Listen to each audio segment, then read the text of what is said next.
Welcome back to our channel. তোমরা সবাই কেমন আছো? আশা করি ভালোই আছো।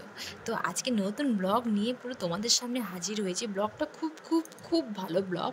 তো দেখো সকাল সকাল পুরো একদমে রেডি হয়ে পড়েছে। রেডি মানে একদমে ফাইনাল লুকে যাচ্ছি। ওই যা মিলে এত পরিপাটি করে সাজগুজ কেন বা কোথায় যাচ্ছি সবটাই তোমাদেরকে শেয়ার করব। তো আগের ব্লগে আমি বলেছিলাম যে আমাদের একটা স্পেশাল ডে আছে, মানে আজকে স্পেশাল ডে। হ্যাঁ, জীবনের প্রথমবার ফার্স্ট টাইম। তো ভেতরে এক্সাইটেড ভীষণ যে কখন পৌঁছাবো। তো দেখো দুই যায় একদমই রেডি সেডি হয়ে পড়েছি। আর একটু ফুল লাগিয়েছি মাথায়, দেখো সুন্দর করে খোঁপা করে লাল গোলাপ লাগিয়েছি। তো লাল গোলাপ তো সবারই প্রিয়, এমন কোনো ব্যক্তিই নেই যে লাল গোলাপ তার প্রিয় নয়। লাল গোলাপ খুবই প্রিয়। আর সকাল সকাল তখন বাজে প্রায় 7টার সময় সুন্দর করে সেজে গুজে লাল গোলাপ মেরে গাড়িতে চড়ে চললাম। তো তোমাদেরকে এবার বলেই ফেলি যে আমরা কোথায় যাচ্ছি। তো আমাদের ফেসবুক ইভেন্ট রয়েছে হাতে। তো এই ফার্স্ট টাইম কোনো ক্রিয়েটার আমাদেরকে ফেসবুক ইভেন্টে ডেকেছে। তো যাই হোক, প্রথমবার ইভেন্টে যাব, তো ভেতরে একটু নার্ভাস ফিলও হচ্ছিলো আর ভীষণ এক্সাইটেডও ছিলাম। তো রেডি হয়ে গাড়িতে যেতে যেতেই সুমির খোঁপা থেকে লাল গোলাপ খুলে পড়ছে। তো একটা গোলাপ খুলে গেছে, তাতেই সে ভাবছে যে তার সাজটা পুরো নষ্ট হয়ে গেল। আমি বলছি না, একদমই নষ্ট হয়নি, খুব সুন্দরভাবেই আছে। আর তার তো ভীষণ ভালো লাগছে, লাল গোলাপ মাথায় মেরেছে। তো সে প্রথম থেকেই বলছে যে যাই হোক তাই হোক, ফুল মেরেছি মাথায়, এটাই আমার বেশ ভালো লাগছে। তো দেখো একদমই সকাল সকাল দীঘায় পৌঁছে গেছি। রাস্তাঘাট পুরো ফাঁকা।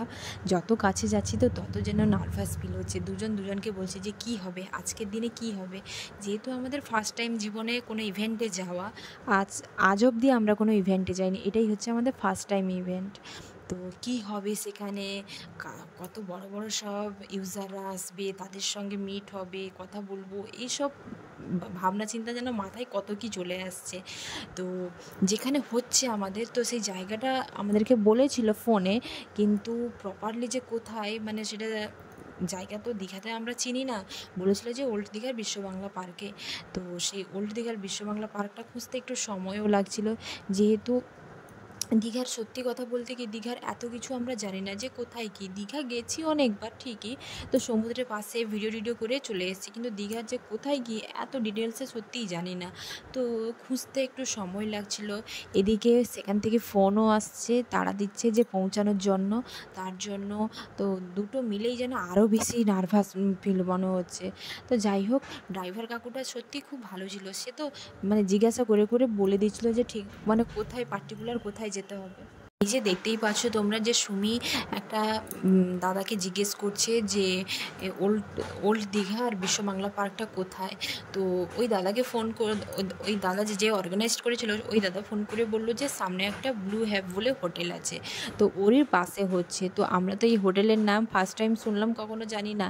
তো এই যে দেখো হাসছিও যে একটা ইভেন্টে যেতে আমাদেরকে কত না লোককে জিজ্ঞেস করতে হচ্ছে। তো সুমি তো মানে হাসছে বেশি, জিজ্ঞাসা করবে কি সেটা হেসে হেসেই মানে পাগল হয়ে যাচ্ছে। তো যাই হোক, জিজ্ঞাসা করে যাই ফাইনালি পৌঁছাতে পারলাম। তবেও মানে আর কাউকে জিজ্ঞেস করে নিলে ভালো হবে, এরকমটা ভাবছি যে রাস্তা আবার ভুল করে অন্য কোথাও চলে গেলাম নাকি। যদি চলে যাই তাহলে সময় পেরিয়ে যাবে, তো দেরি হয়ে যাবে পৌঁছাতে, এইসব আর কি। তো জিজ্ঞাসা করেই যাচ্ছি। এই যে দেখো আবার একজনকে সুমি জিজ্ঞেস করছে যে সত্যি ব্লু হ্যাভ হোটেলটা কোথায়। তার অপোজিট সাইডে বললো ও অনুষ্ঠানটা হবে। তো সেই কাকুটা বললেন যে তোমরা চলে যাও, বাম দিকে একটা গলি পড়বে, ওই গলিতে হোটেল আছে, হোটেলের অপোজিট সাইডেই অনুষ্ঠানটা হচ্ছে। তো সবথেকে বড় বিষয় কি এই ইভেন্টে, তো তোমরা তো সবাই জানো বিশাখা মণ্ডল। তো বিশাখা মণ্ডল বড় ফেসবুক ক্রিয়েটার। তো অনেকেই আসছে, অনেকে গিটার বাপি, তারপরে প্রিয়তমা, অনেকেই আসছে। তো অনেকের নাম তোমাদেরকে বললাম না, কিছু জনের নাম বললাম। সত্যি তারা বেশ বড় ক্রিয়েটার, আমরা কোথায় ক্ষুদ্র।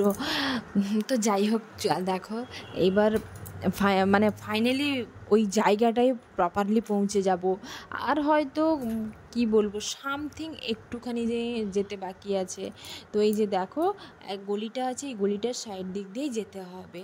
তো আমি তোমাদেরকে প্রথমেই তো বলেছিলাম যে ড্রাইভার কাকুটা সত্যি খুব ভালো ছিল, যে তার জন্যই আমাদেরকে এত পৌঁছাতে হলো না, আমরা খুব তাড়াতাড়ি পৌঁছে গেলাম ওই জায়গাটায়। তো দেখো শুধু কত লোকের ভিড়, মানে আমরা যখন আসি ভীষণ ভিড়, মানে লোকেরা পাশের দোকান থেকে টিফিনও করছে। এই যে দেখো প্যান্ডেল হয়েছে, আর গাড়ি তো গাড়ির লাইন হয়ে গেছে, মানে কতজন যে চলে এসছে আমি বলতে পারবো না। তো সবাইকে তো আমাদের চেনা নেই, কিন্তু সবাই বিশাল বড় বড় মাপের সব ফেসবুক ক্রিয়েটাররা এসছে। প্রথমে হয়তো বুঝতে পারছিলাম না, কিন্তু সত্যি বিশাল বড় বড় মাপের সব ফেসবুক ক্রিয়েটার এসছে। আর এই যে দেখো দুই জায় মিলে একটু ভিডিও করে নিচ্ছি দুজনকে কেমন লাগছে। তো বন্ধুরা তোমরা বলবে দুই জায়গাকে কেমন লাগছে।